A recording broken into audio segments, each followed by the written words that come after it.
Hello, hello, hello. Hello and welcome to hello and welcome to hello, hello, hello. Hello and welcome to Cartoon Kabbalah, Kabbalah, Kabbalah, Kabbalah,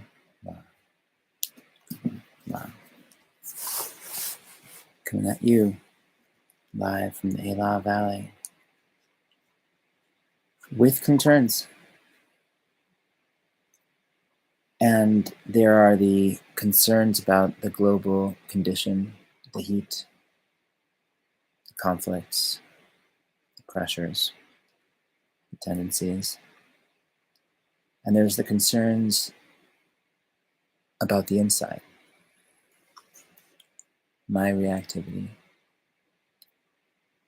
my heartbreak, my depressions, my neglected hurts.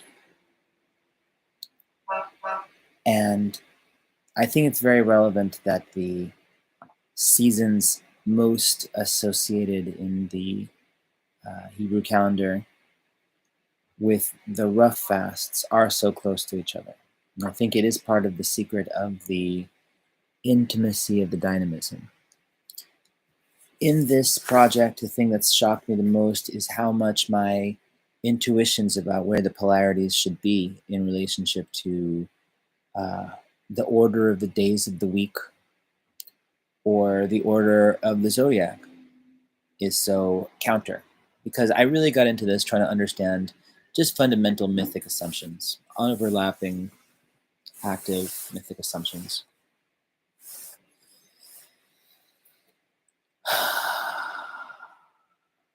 The lion is so close to the bull, and Yom Kippur is so close to Tisha B'Av. But I don't want to talk about that yet.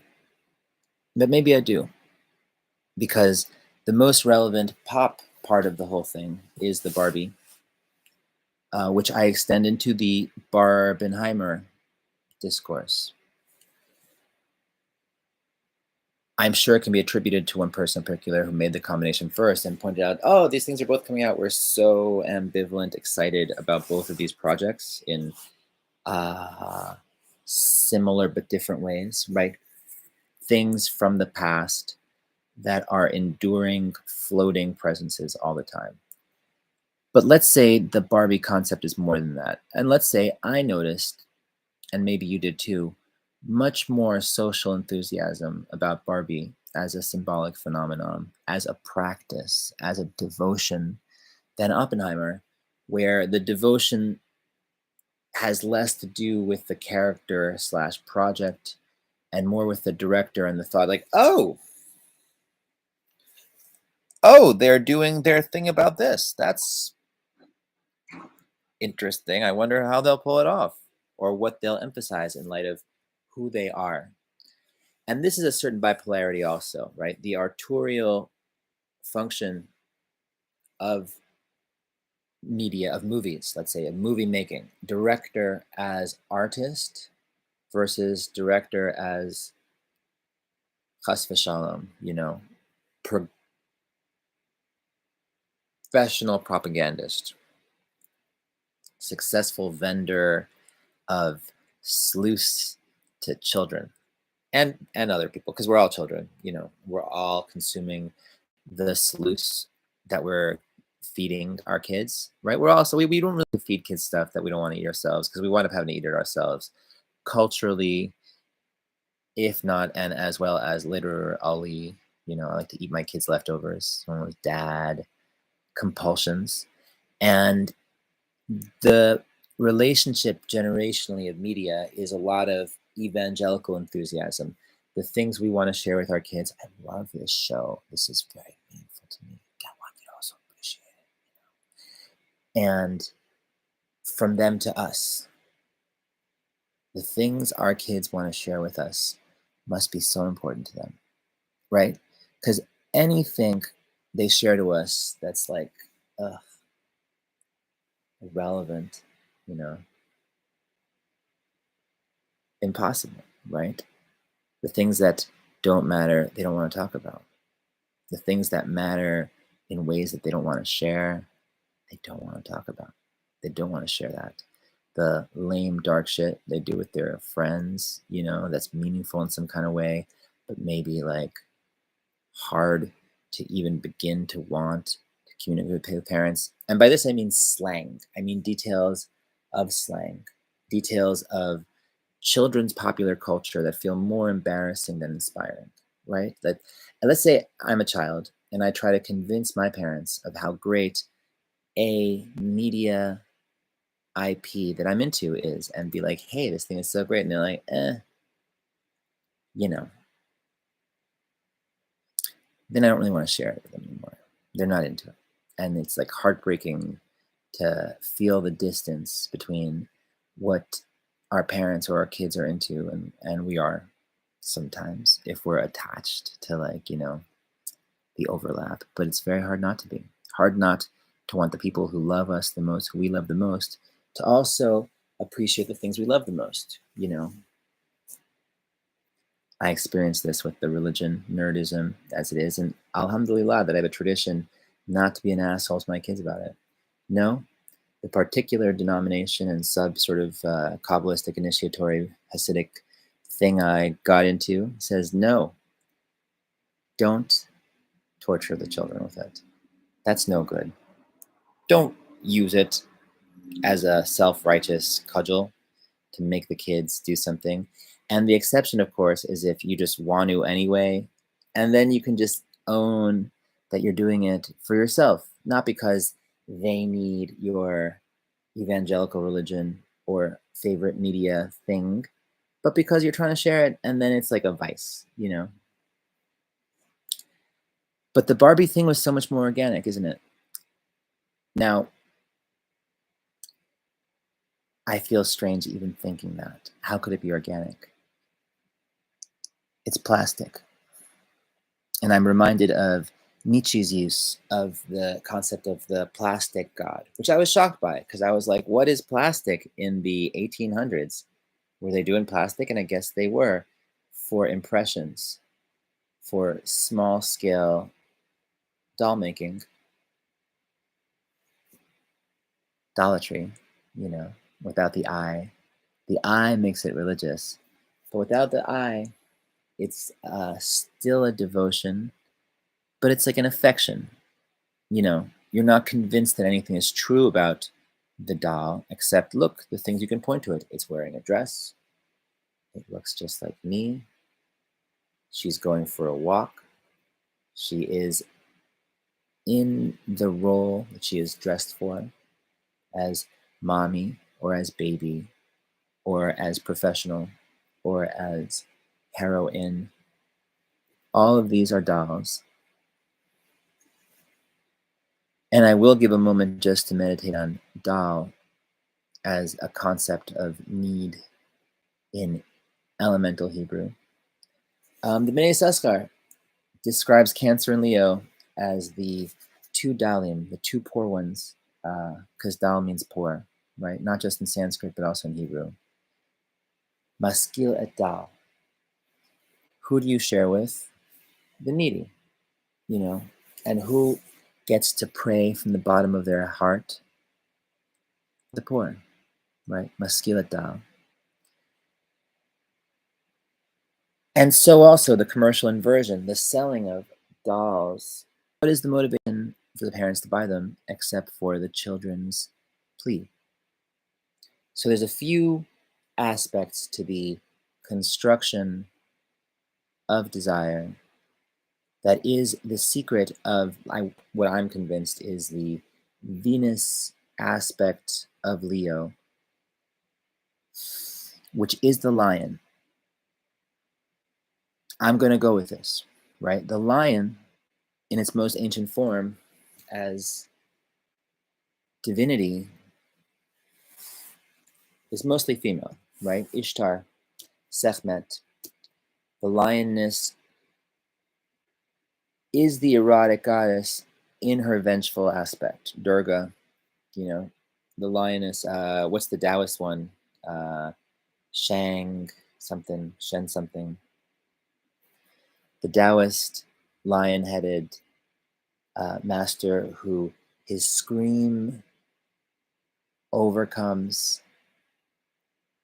dialogue thought, just discursive thought, just blah, blah, blah, and who just consumes and tears away just noise,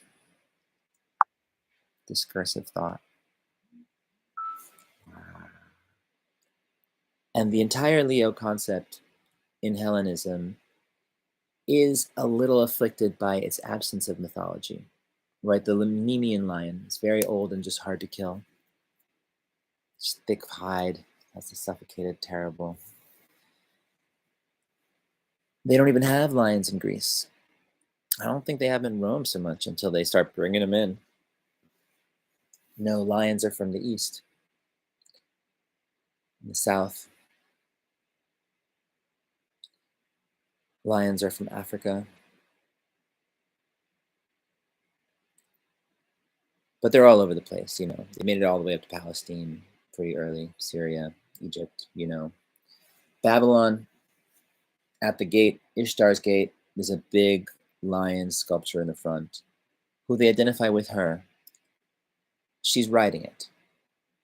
Because the truth is, it's not that the lion is Venus, but that the lion somehow is the Venus compelled by the sun. If you'll recall the Egyptian monomyth, and there's really only a few, but one of the central ones is the great god, who is the sun, looks at the world,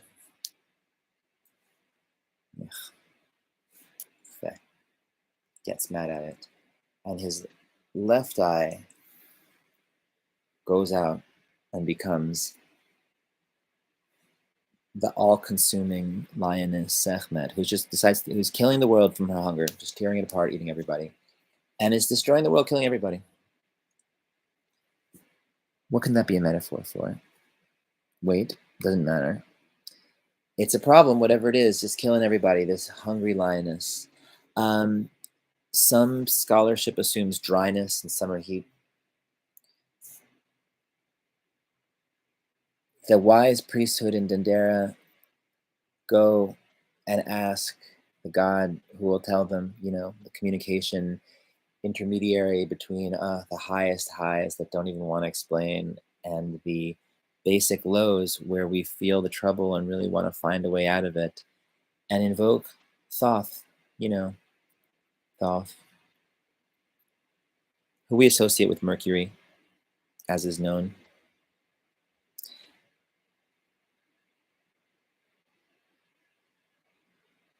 And he tells them the trick. Beer.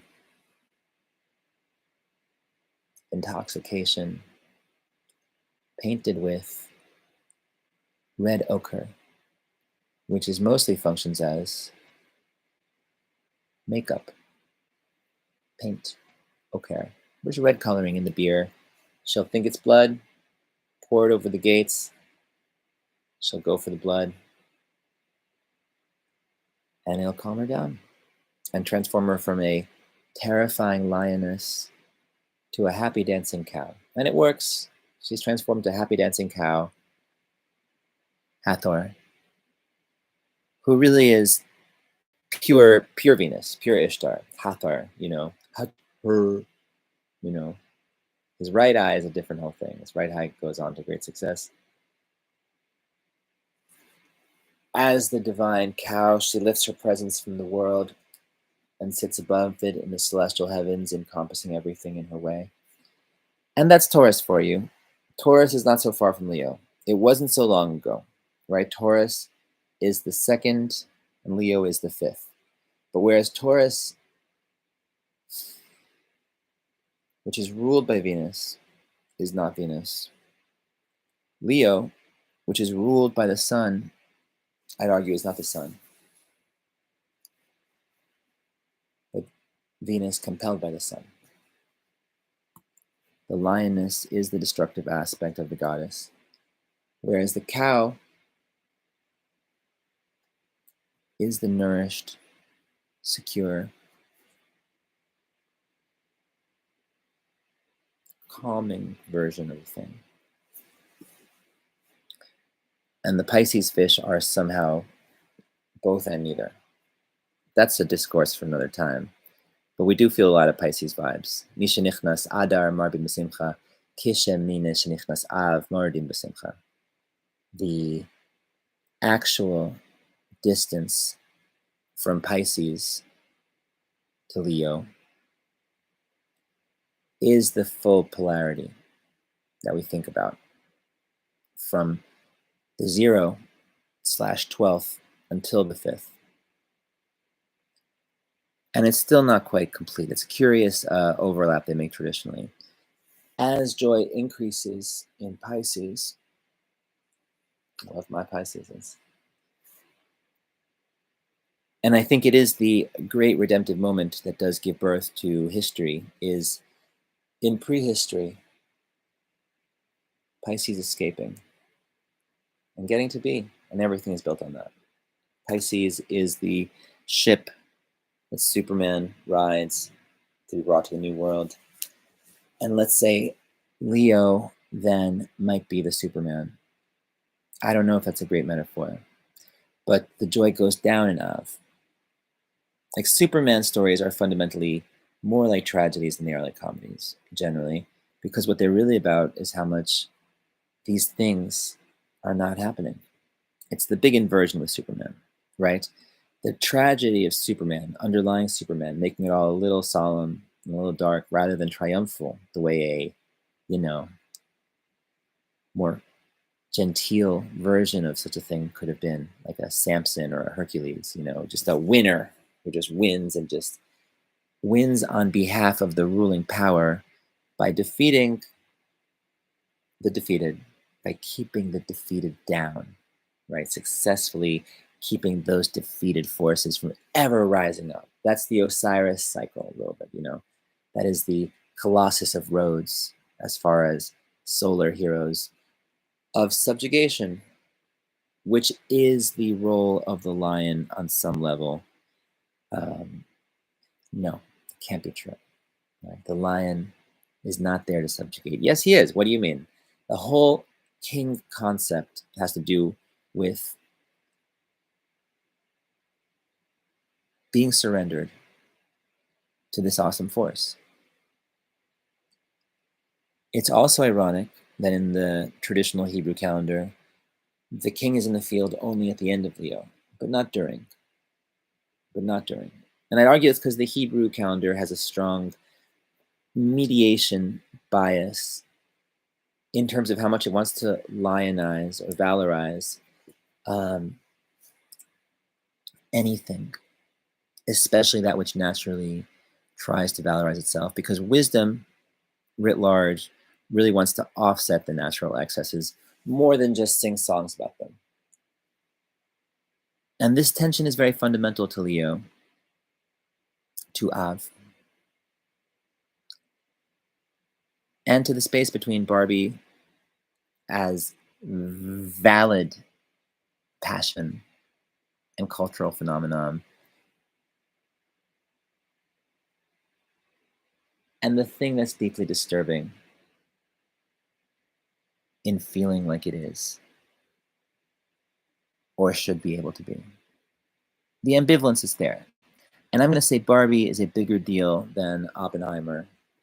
And I'm not going to say it ironically, because the floating threat of nuclear disaster, of global death by fire, if not from the sun and the heat of global warming, if not from Surtur's industrial machine, then from,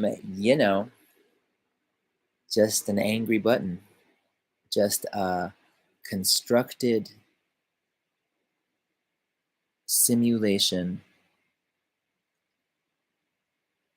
of the catastrophe that created the sort of energetic reaction in the first place. Now,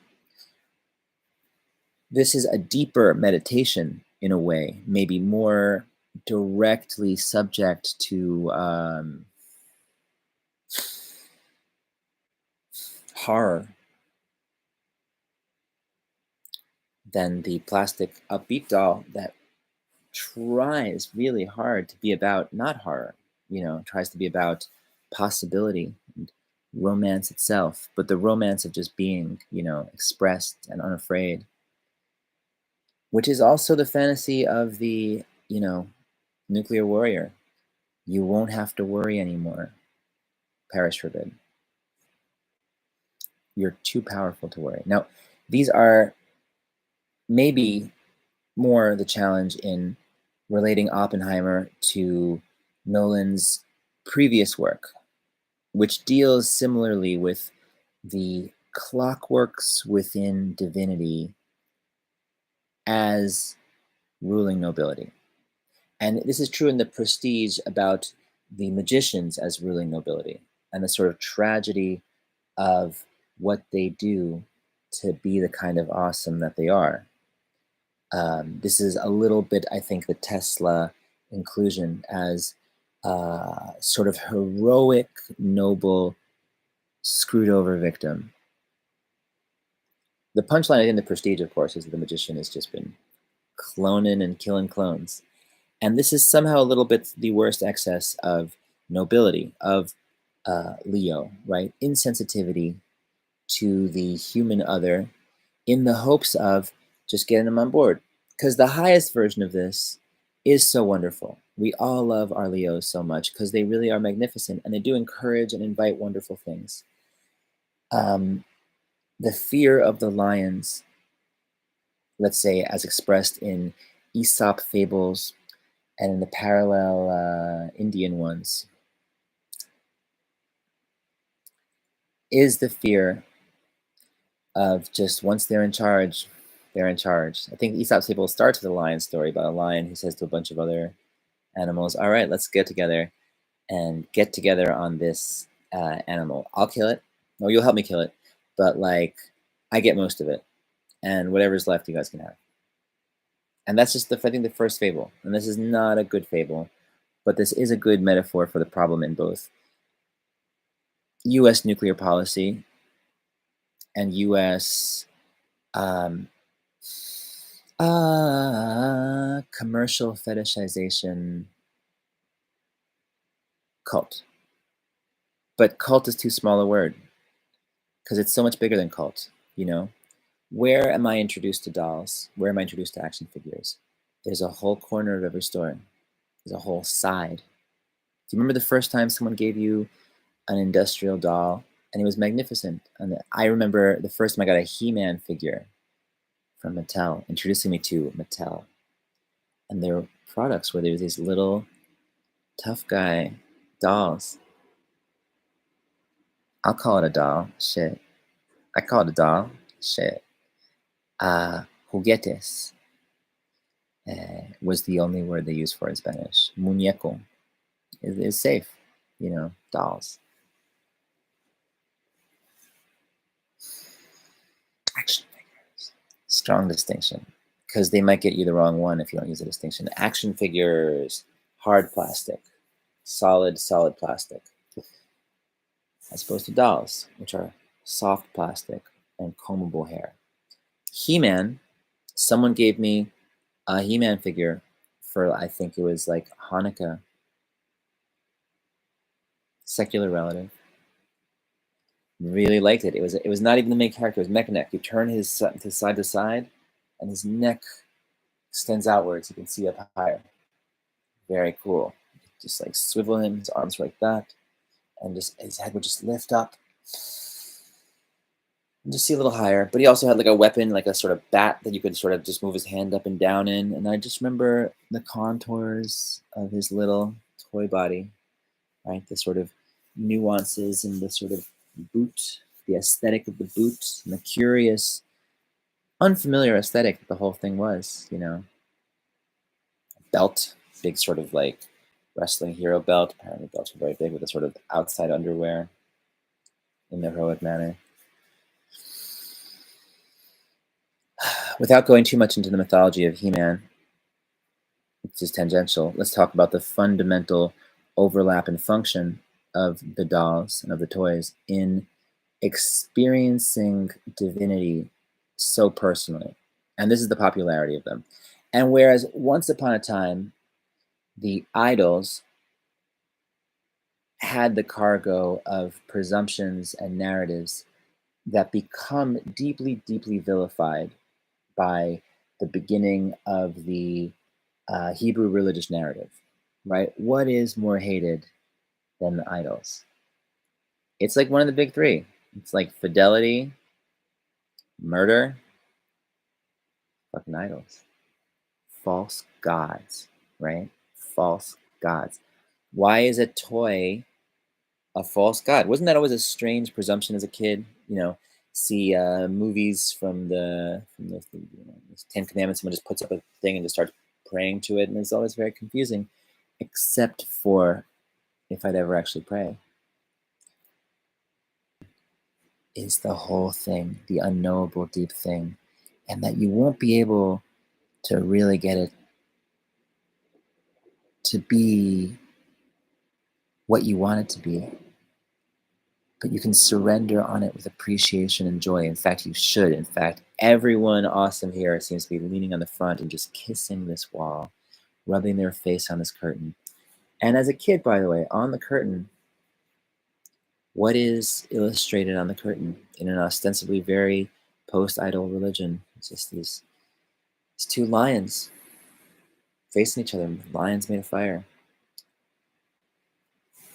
Lions made of fire. Facing each other, but facing you. And in between them, you know, the good word about to come out, the whole song. Ay la la la la na na na na na na. Ay la la la na na na na na. Ay la la la na na na na na na. The most famous anachronism in the Zohar, the famous proof of the Zohar's temporal displacement, is the acknowledgement that the thing that makes synagogues divine is the es of Noga. Synagoga, because the esh of Noga, the fire of Venus. And I think this is part of why the lions made their way into the heraldry, at least within the synagogues, but I may be inverting the logic, because maybe this is why lions are on heraldry in the first place, but maybe I'm still reversing on the logic. Lions were on heraldry. They just provoke a certain emotional reaction to see a lion. You're like, whoa. And this feeling is more like eros than it is like horror, right? Lions aren't quite horrific the way like bears or demons or like reptiles, like dragons, like snakes or lizards are. No. Notice in Egyptian cosmology, it's Osiris as the lion, as the male lion, who stomps out Typhon every morning. You know, just bats his head with his hands. And I think is part of why cat heraldry is so deeply beloved forever. These guys are actually very comforting. They're actually very great. They just solve problems, smash lizards. Very cute, very hot, right? Very affectionate in their way. People, cats not being affectionate like dogs are. It's not true. Dogs are big, wet, and stupid. And cats are just intimate. So I continue my Venus identification. I'm going to give examples like Catwoman, Tigra, you know, the cheetah, the entire range of cat lady just tropes, the entire range of them, all the way back to Bastet, you know, and the small cats there. Say, but I would say even Sekhmet. I would say even the mean cat thing is bound up in the Venus thing, which is also bipolar in that part of the Venus thing is the erotic, romantic seduction feelings and the intimacy of all of it. And the other half of it is the backhand of it is the sort of, you know, vicious reaction that is vengeance and, well, tragedy itself. But we already had that Barbie movie, and it didn't do that well. The De Armas Marilyn Monroe film, right? No, this Barbie film has been an astounding cultural phenomenon in advance of its release, and maybe a little controversial in the wake of its release. And I'm sure there's some overlap. But let's talk about what Barbie was doing. Let's talk about what Barbie did right in the context of Leo and Av. Now, the main thing it does right is not be afraid, not be apologetic, right? They keep asking Greta Gerwig to rewrite the script. Can we not call her stereotypical Barbie? Can we call her normal Barbie? Fuck you, stereotypical Barbie. That's her name. Oh, sorry. Okay. Can we cut out this one long speech about, no, this speech is everything. And by something like artistic integrity, was able to bring the thing closer to the purpose of the whole spectacle, which is two or threefold. Rejigger the property for the company paying to have it rejiggered. Hard to sell a Barbie in a economy post Me Too where fetishization is really considered not for children. You know, how do you rebrand those? Action figures, mostly rebranded for adults. I'm exaggerating when I say mostly, but only a little. I think it's like adult parents who love these toys get to buy the Ninja Turtle toys and share them with their kids. And if their kids like them too, amazing. Now it's a generational thing. And part of the danger in that, obviously, is that then we belong to them. But the plasticness of the toys seems to offer to make them less long-term, like reliquary objects. But I don't know, man. Plastic can last a long time.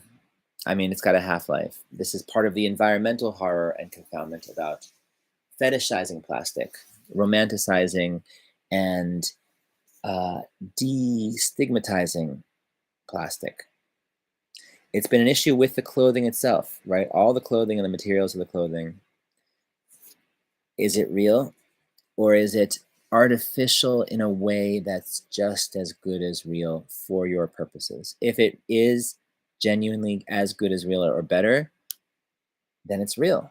And then everything else is less real. And this is true about like paper, you know, any of the forms where the realized version, the official version, toilet paper, all the paper industry is really hard to top them. They sure are better than scrolls. They sure are better than like pressing animal skins. Do you know how that smells? Me neither. Awful. I heard it's awful. Tanning. Ew. No thank you. Rolling out papyrus. Paper's great. Paper's incredibly destructive. Paper, you know, tears down the forests. Paper, good thing it's slowed down. What with these sustainable machines and all. I'm told mining for the things to make these run is also problematic in its way. I am death, the destroyer of worlds.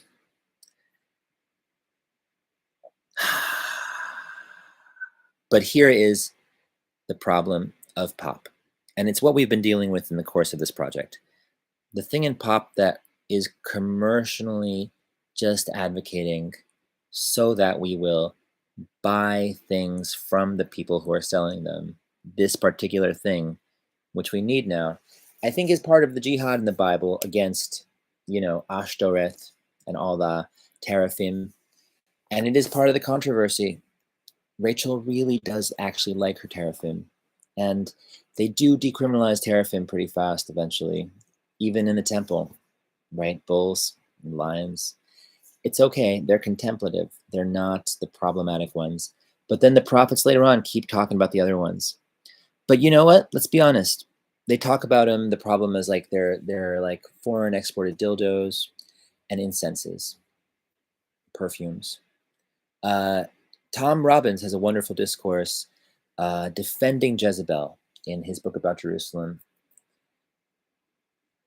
There's nothing wrong with beauty, is there?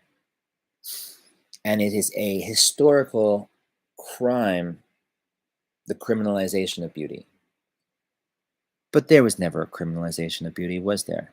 No, there is a fetishization of beauty forms, and then great trauma around how to have beauty without having monsters just come, dragons just come and steal it away.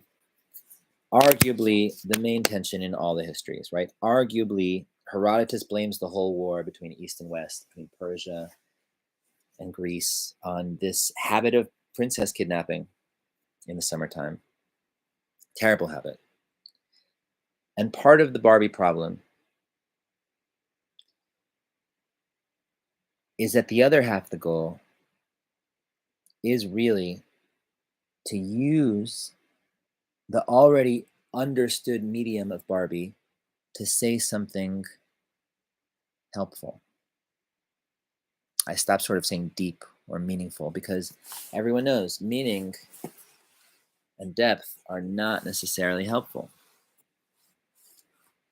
Not long ago, I went shopping, trying to sell my book that I sell sometimes in a novelty shop. And the novelty shop had all kinds of weird quirk stuff, and I thought my book could go well with it. But they explained to me, no, we only do like novelty, like trivia, stuff that doesn't make you have to think so hard. I'm like, oh, okay. And I bought a Kardashians, Find the Kardashians book for my daughter. Figured she'd dig it. She did in her way, I believe in the Kabbalah of the depth inherent in the shallow. So what does deep even mean? Deep is mostly about acknowledging the range of overlapping heartbreaks. I don't know if that's a good definition, but can't say this new Barbie film's not deep. Can't say it hasn't resonated deeply powerful. Again, even before its release. Just as a suggestion that the thing that was loved could be honored while the problem is still acknowledged. What's the problem, you say? I don't have to tell you. The movie tells you. Right? The movie is a bit of a confessional. And this parallels, I think, the Lego movie, which does a similar thing of rejiggering a sort of neglected, uncool property by giving conscientious artists free reign just to get in there and make it something people will love.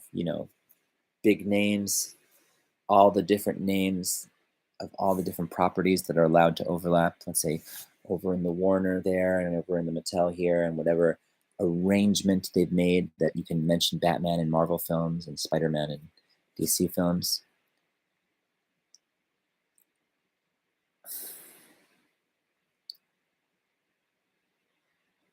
The hope that the impure vessel of industry and exploitation could be a vessel for genuine feel-good divinity is so promising, right? You could just get it. And we do. We buy grape juice, we buy wine, we buy sacraments, buy weed, fund art, fund everything that we actually want and need. We can do it conscientiously, but it's a little bit of a sort of joke because it's really about sourcing what we need to feel okay. Once I was in prison, I'm a big health nut, so I'm very picky about a lot of things. But once I was in prison, I had to really prioritize, which vices am I going to embrace because I need an outlet, and which ones am I going to refuse because I gotta have my principles, Mostly avoided sugar, mostly embraced tobacco, hot showers. Part of the problem with the world, part of the challenge is what is a rejection of commercialism that doesn't give way to a worse fundamentalism? And that's not fair. How is worse measured? But I live in Jerusalem. I live near Jerusalem. Worse is measured by, are the kids happy or are the kids miserable? That's how. It's really easy. The other kids notice, are your kids miserable? You must be doing something awful. Your fundamentalism must be no fun at all. And are your kids happy? Oh, well, maybe your psychotic cult is actually nifty. Your kids sure do seem happy, and so do the parents, right? And this is a little bit the hallmark of the test. This is why all the commercials feature happy, supporters into it. all the commercials, you know, all the commercials.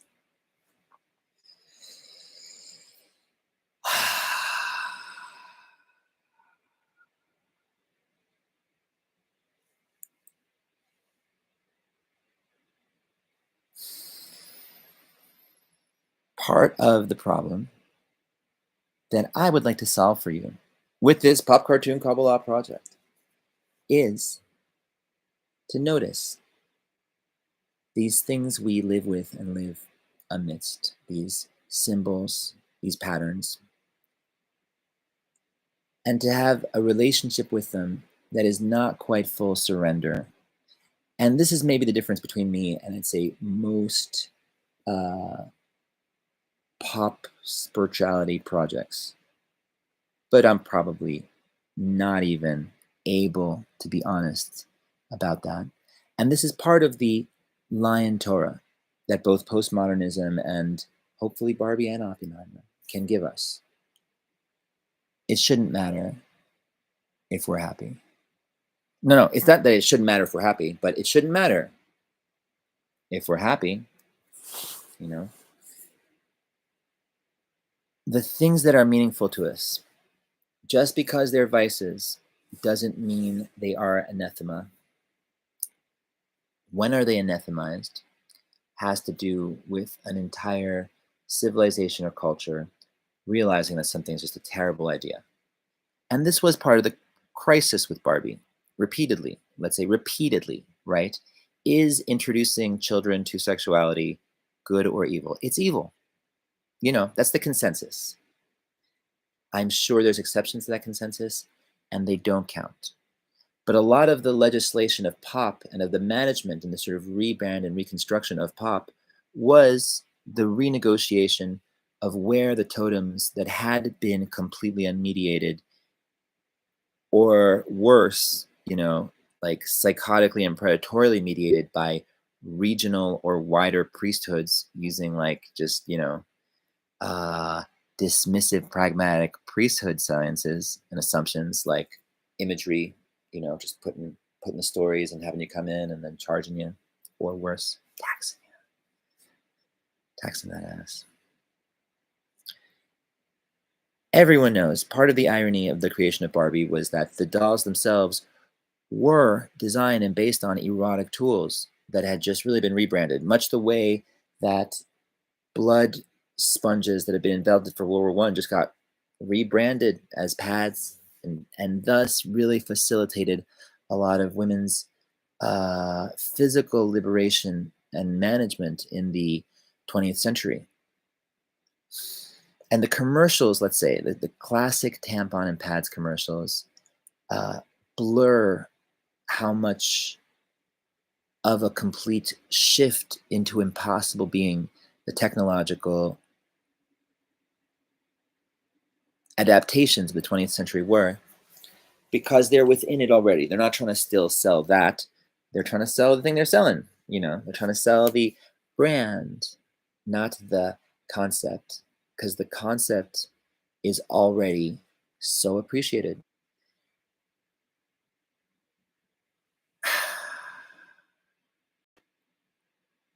But this is the challenge of when and where to apply control. Because there's something about consumption of media that is a little bit like inoculation. I heard this from Douglas Rushkoff. I was worried about Dora, stupid. And he's like, no, it's like inoculation. And what an ironic and charged metaphor that is nowadays, and it wasn't then. It's like inoculation. Let the baby have a bottle is a deep spiritual truth for all of us. You know, find what you love and let it kill you. I demanded of my parents as a child the rest of the He-Man figures. They were listed. There was a list on the back of the other ones. And they were also fundamental. And there was also a comic book with the story included inside, which made clear how much one depended on the other and how much they could only really function in the context of each other, right? You couldn't really have a hero without a villain, and you couldn't have two friends who were heroes if not for a larger conflict. which you could also buy this sort of dinosaur holding case to have them all sort of on, and then you had the complete collection. And then who knows how great it could be. And I really demanded of my family, and they really indulged me. If not them, then aunts. If not them, then grandparents. Because whatever kids ask for is super holy.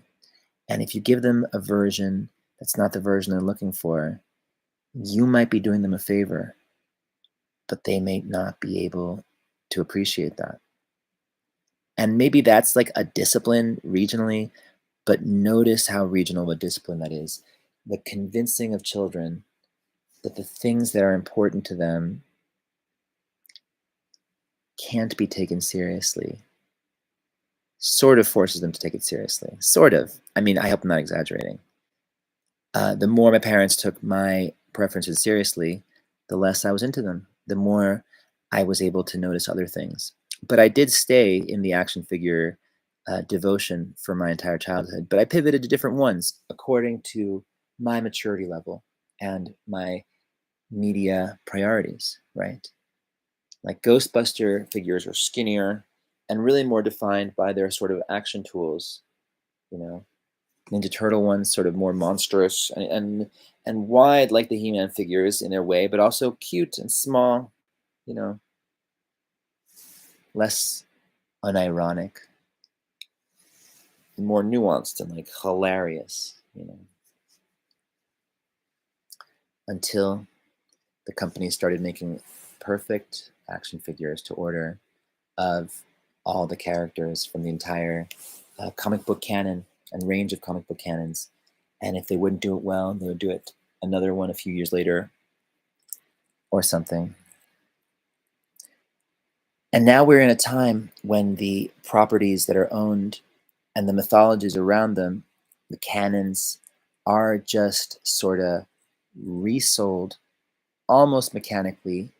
But if they're too mechanical, no one's going to be into them. So it has to be meaningful. So there has to be these human elements. And this is the big controversy amidst this writer's strike, that it's really hard to imagine the industry won't eventually surrender to, how important the human element of writers is and needs to be to the things that anyone wants to enjoy.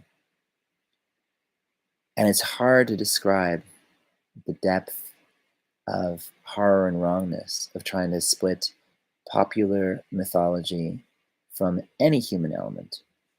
But maybe this is part of the sort of long-term catastrophic self-destruct system in the capitalist style mechanism. Just make it that no one can want what you're selling. Just find a way that make it that no one can want what you're selling, and then you'll be free from the yoke of the whole thing. The whole medium will be ruined and abandoned, and then just like the radio will just sit there, and sort of transmitter network television will just be commercials for like local things, unfettered from the need for like shows that are new in any kind of way. You hear me exaggerating, but you hear me not exaggerating. Barbie dolls have always had to be new in terms of what the annual and more than annual sort of seasonal novelty is, because fashion itself depends on renewal, because fashion itself is more of a productive capacity modality than an end product. The end product is a constant stream of the things being made by the Lumineers. And stories have a sort of similar parallel, much like time itself, right? Where recurring narratives will come up in their time, having to do with just how we feel, the jokes that come up on a given circumstance. It's always summer in a hot place. It's always winter in a refrigerator. Inversion is more and more accessible and viable and pivots from absurd to almost de rigueur. And the main stopping element seems to be will and interest. And this is the great challenge of the Leo also. Will and interest, right? Leos need to learn how to charm people because the attention of other people is super important for them. I'm coming out as a Leo rising, and I've struggled with it my entire life. A lot of my favorite people in the world are Leo, including my sister Laura. And I've always struggled with the attention need mechanism in it because as a kid, I felt that was very stigmatized, demanding attention. Not by the house, my mom and dad love paying attention, but by the kids, the school. Right? There's this sort of general school kid trip, maybe more amongst boys than girls. We're just wanting attention. I think they call them pick-me's now, although I've heard that's actually gendered. The kids tell me girls can be pick-me's and boys can only be simps. Right? No. You can be magnificent, and it doesn't mean you're a pick-me, and it doesn't mean you're a simp. The distinction that I'm understanding between pick-me's and just Beyonce's, is are we pretending that we don't care? Or can we acknowledge that we are trying to be magnificent?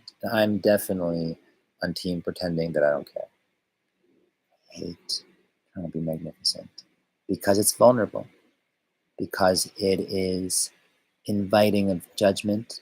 What is attention if not an invitation to judgment and resentment and contempt? I hate that shit. So I've spent my life finding the nicest, best things I can think about or say, and I've come upon, the range of Western religion, very popular, and media. Everyone loves the media.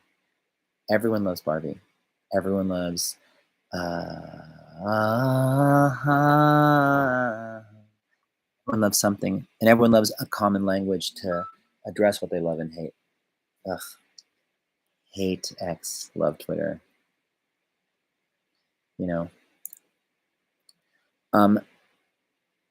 The best and most concise and elemental Jewish cultural accomplishment of the year, besides History of the World Part 2, is my mama D's Nuts making a wonderful meme of Tisha B'Av, the 9th of Av, the fast day for everything bad that ever happened, Oppenheimer, and Tu B'Av,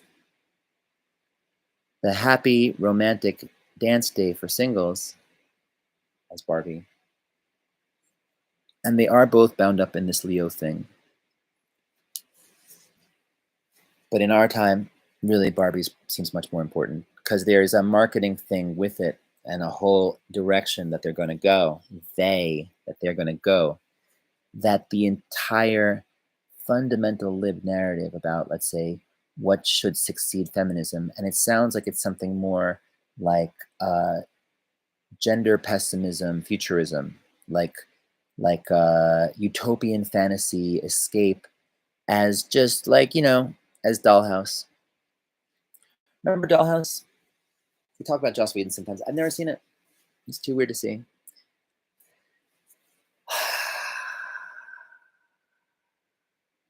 The modality being suggested by Barbie, as I understand it,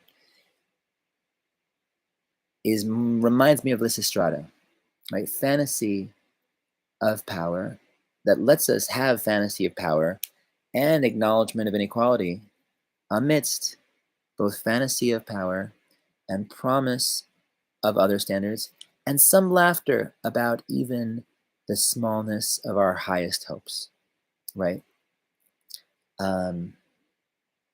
In an issue of Doom 2099, Tom Payer quotes, gosh, I think it's Chomsky, but I could be wrong, how sad and strange it is that humans can't really imagine utopias that aren't fascist or don't give way to dystopias. And this is the problem with like the Leo-ness of Superman that we started with, right? The real tragedy of Superman is there is no Superman. Take that, Nietzsche. That is no Obermensch, since I never will be. Sorry, that was canceled at the very beginning for all the reasons Nietzsche describes. Nietzsche describes the cancellation of the Übermensch and the emergence of them as something within the frameworks of the platforms of civility and civilization that emerge in the wake of the end of the standards that repress it. But the standards come back because the standards are the criticisms. The standards are the criticisms. Standards are the criticisms, and the criticisms become the standards. Russo brothers tried to make a Marvel film, Winter Soldier, that they couldn't mock the trailer of. What a stupid thing to build new standards around. And so Marvel movies became the kind of soulless and standardized they did for quite a while. That Secret Invasion series became the sort of soulless misadaptation of spy paranoia and immigration paranoia and identity confusion that it really could have been if they had just put a person in charge of it instead of whatever robots seem to have been in charge of it. And this is part of the golem problem. There's been some discourse in the J-Twitter about how much Barbie's a golem, right? But then words are golems because they animate conversations. They are given life, and then they give us life. Similar to the theory described where the internet is just a big box of demons because all these discursive, compulsive slang conversations we're having are just, just hobgoblins going back and forth. But that's part of what also makes it dynamic. I feel very strongly amidst rambling on the internet, answering someone's question, engaging concerns, addressing misconceptions. It really does feel like God's work. As much as playing with toys felt like devotion and catharsis and resolution, as much as fantasy in prayer and in drama and in song really do seem to open the avenues for feeling capable of doing and being able to be within and function within authority, function within sovereignty, function within love, the place where we are seen and heard and embraced for our voices and what they really want to say. You know.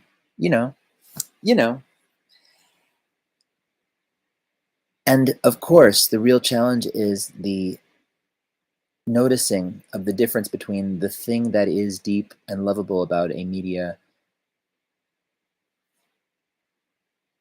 horse project, an effort that does actually express depth and awaken conscience and sensitize us to the other experiences of people, of ourselves and of others, which is Norman Lamb's classic justification for media. And the commercial fountain that churns it. And this is a fascinating distinction, let's say, in the history of comic books. It was really Peter David who first turned me onto it, but then Alan Moore from then on. These are all commercial things done by gangsters, just trying to hustle, just trying to get the things going. But the things they have to sell have to be so good, or else no one wants them. And some things that are really good just become the reason you don't need any more of them. And the challenge of the producers has been to somehow reconcile and keep the things able to go, sucking them back, sending them back. What would sustainable action figure cultures be? It's really hard to imagine. But it's also hard to imagine the end to just the things anyone appreciates, from just being recirculated, just dolls.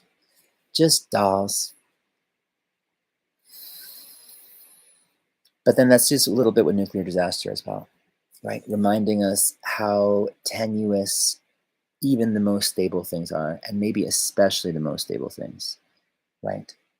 Nuclear disaster can destroy everything in a place But if the stories are somewhere else, the stories just come back together, you know? And it's one of the telling, curious pivots in Japanese culture after losing the war, after deciding to live and redefine the whole thing through art, as art, instead of war. These are the hopes of better ways that are the justification for what they're already building and what they're already doing, right? The main self-propagandizing element in liberalism and in nationalism is just like the good news. Here's what it's going to be. Here's what it already is that you love. And here's how much it's going to be able to keep going. And the end of that is completely invisible, inconceivable, unfathomable, right? In the same way that giving up a religious practice that we love is sort of inconceivable. Even if we would have a complete enlightenment and a complete secularism, hard to imagine wanting to give up the practices or holidays that we treasure the most. Why do it? Why do anything if we're giving up the thing that's genuinely precious? The challenge sort of comes down to how much agency do we have, will or capacity to understand what we love and the things we love that are not human, and what we can do to be present with the human, within and without, you know, the others who are like us, and the self who is very hard to hear amidst all the static and all the noise. And this is my prayer, you know, that we find our voices amidst the challenge, and find the literal opposite, a capacity to hear. Because the fixing of Av and Leo is about hearing. And that is part of what we're going to be learning here next time. The fixing of Leo is a lot about listening. And that's why it's given over to Shimon. Shimon in the Bible is the toughest, meanest guy. But he's defined by the thing that's heard. Because it is the thing that heard that guides our deepest priorities. If you heard, you heard. And the will to listen to better things is what will help us have, you know, better priorities, you know, joy. I almost want to say health. We'll come back to it. Thank you, Antonia.